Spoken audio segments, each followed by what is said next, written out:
नमस्कार विद्यार्थियों, हिंदी कक्षा में आप सभी का स्वागत है। बच्चों, आज हम अपनी इस हिंदी कक्षा में क्षितिज भाग 1 के पाठ 2 के एनसीईआरटी द्वारा निर्धारित प्रश्नों पर चर्चा करेंगे। बच्चों, जैसा कि बताया गया है कि इस पाठ में तिब्बत के दुर्गम रास्तों और वहाँ की सामाजिक व्यवस्था पर लेखक ने अपनी यात्राओं के माध्यम से हमें वहाँ का ज्ञान देने की कोशिश की है, वहाँ के जानकारी हम तक पहुँचाने की कोशिश की है। तो उसी पाठ पर आधारित प्रश्नों के उत्तर आज हम जानने की कोशिश करेंगे कि किस प्रकार लेखक ने वहाँ की यात्रा से जो ज्ञान अर्जित किया था वो हमारे तक पहुँचाया है। तो पहला क्वेश्चन है बेटा, थोंगला के पहले के आखिरी गांव पहुंचने पर भिखमंगों के वेश में होने के बावजूद लेखक को ठहरने के लिए उचित स्थान मिला, जबकि दूसरी यात्रा के समय भद्रवेश में भी उचित स्थान नहीं मिला। ऐसा क्यों?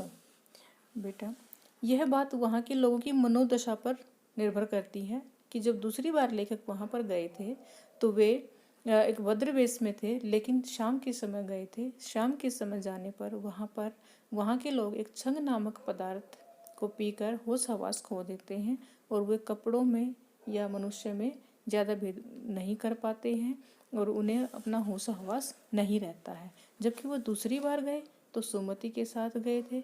सुमति की अच्छी जान पहचान होने के कारण उन्हें वहाँ पर भिखारी के वेश में भी अच्छी जगह मिल गई थी।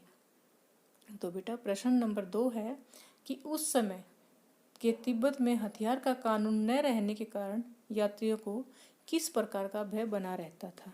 बेटा, उस समय तिब्बत में हथियार का कानून न रहने के कारण अधिकतर लोग लाठी के स्थान पर हमेशा पिस्तौल और बंदूक लेकर घूमते थे। डाकू पहले यात्री को मार डालते थे और फिर उसके पास कुछ पैसा है या नहीं यह सब देखते थे। तो उन्हें इन दिक्कतों का वहाँ पर सामना करना पड़ता था। क्वेश्चन नंबर 3 है बेटा, लेखक लंकोर के मार्ग में अपने साथियों से किस प्रकार बिछड़ गया? लेखक को जो घोड़ा मिला था वह घोड़ा ऊंची चढ़ाई पर चढ़ने में थोड़ा सा दिक्कत महसूस करता था, क्योंकि वह सुस्त था और थका हुआ था। तो उस सुस्त घोड़े के कारण जो है लेखक अपने मित्रों से पीछे रह गया था और दूसरा वह रास्ता भटक गया था। प्रश्न नंबर 4 है, लेखक ने शेखर विहार में सुमति को उसके यजमानों के पास जाने से रोका, परंतु दूसरी बार रोकने का प्रयास क्यों नहीं किया?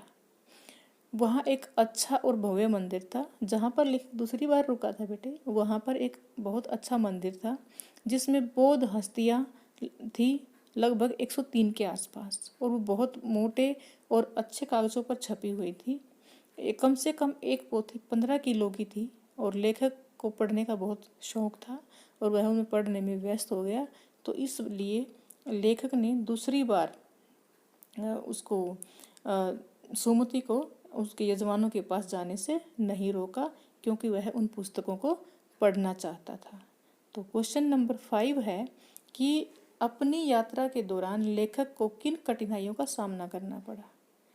अपनी यात्रा के दौरान लेखक को कई कठिनाइयों का सामना करना पड़ा, जिनमें से नंबर 1, लेखक को सुरक्षित रहने के लिए भिखारी का वेश में यात्रा करनी पड़ी।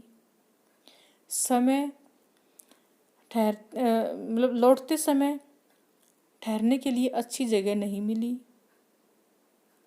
लेखक को जो घोड़ा मिला वह भी सुस्त था, थका हुआ था, जिससे वह अपने साथियों से पिछड़ गया था। और आते वक्त उन्हें जो दोपहर के समय चले तो सामने से धूप का भी उन्हें सामना करना पड़ा था। और क्वेश्चन नंबर 6 है बेटा, उस समय का तिब्बती समाज कैसा था?